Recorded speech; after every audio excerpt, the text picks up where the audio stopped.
morning, students. Black 12, subject history. Today we are going to learn about the topic the Mughal Empire first. Students, next you learn the aim. What is the aim of in this lesson? Explain the steps adopted by Akbar to expand and bring stability to his empire. Students, next you learn the keywords. Today keywords are region, suzerainty, matrimonial alliance. These are also the today keywords. Students, next you listen the question. Who are two of the most famous rulers of India? Do you know, students? Yes. The two most famous rulers of India are Ashoka and Akbar because they established a vast empire which just ruled and changed the structure of the political system. Students, next you see the picture. What can you identify in this picture? The first pictures in Akbar and the next picture is Ashoka. Students, already you learned the topic of making of an empire and then Shershah Suri administration, and then next today topic is the reign of Akbar. You learn the topic is the reign of Akbar. Students, I explained the book. Listen carefully. Okay. Babur may have established the Mughal rule in India, but it was his grandson Badshah Jalaluddin Akbar who brought the Mughal empire to legendary heights under his strong leadership. He continued the legacy of Shershah Suri by adopting his strict administration and principles. Students, Akbar was born while his father Humayun was in exile. What is the meaning that word? That father is dead, so the son was ruling the period. He was approximately 13 years of age when Humayun died in accident. Young and inexperienced Akbar was supervised and trained by his father's most faithful general and confidant, Bairam Khan.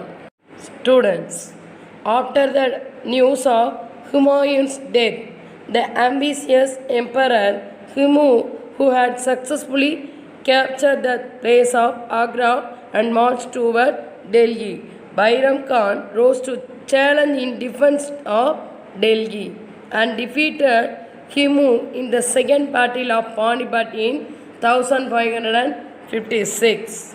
Student, what did you understood in this paragraph? Yes. First battle in which year started? Do you know, students? Yes. 1526, that year started the first battle of Panipat, and then second battle started after 30 years, 1556.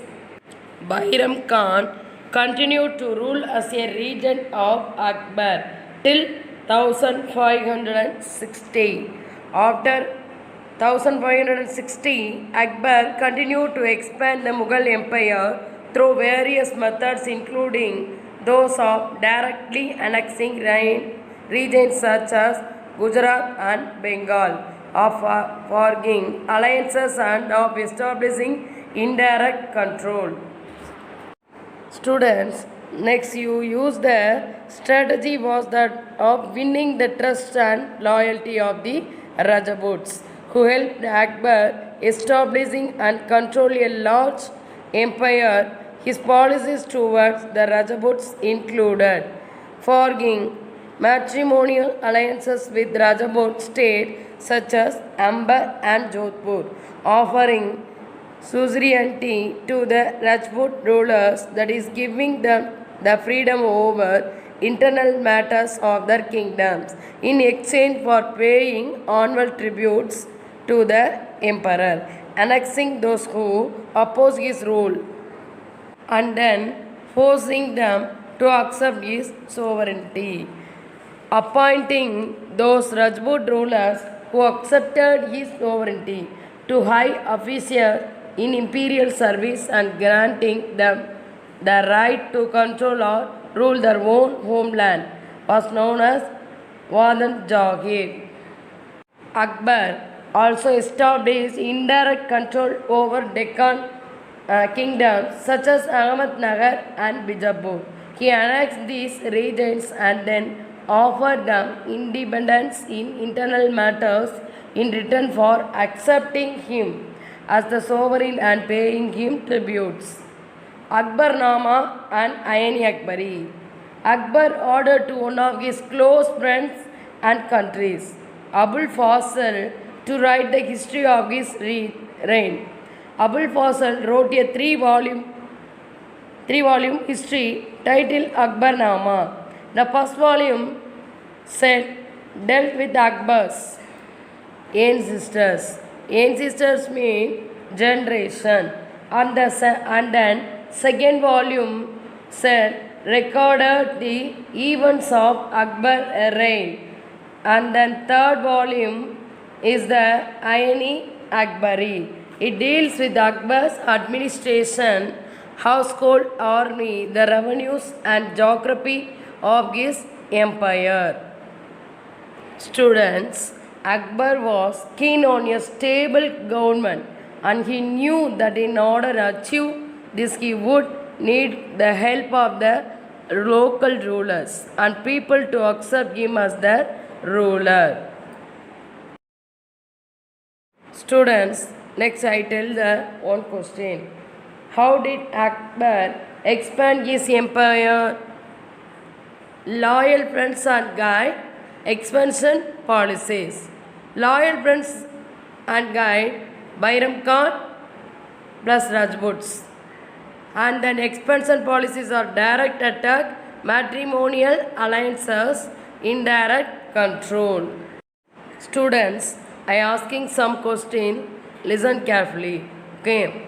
What was Akbar's policy towards the Rajputs? How do we know that Akbar was tolerant towards other religions? Can you think about the question, students? Yes. Akbar sought the support of the Rajputs by offering them his friendship and suzerainty. He married some of the Rajput princesses, forming a matrimonial alliance with Rajput states. Those who accepted his suzerainty and paid annual tributes to him were allowed to rule their kingdom without interference. And then next question, how do we know that Akbar was tolerant towards other religion? Did you know, students? Yes. We know that Akbar was tolerant towards other religions because he married Rajput princess and tried to win the support of people from other religions. Students, next you see the table dividing the two types, administrative division of Akbar and administrative division of present time. Empire under king, Subha, Sabdar, Sargar, Bargana, villages. Today is the present time, country, state, district, block, villages. These also the administration division of Akbar. Students, I asking one question. What does the administration of an empire involve? Did you know, students? Yes.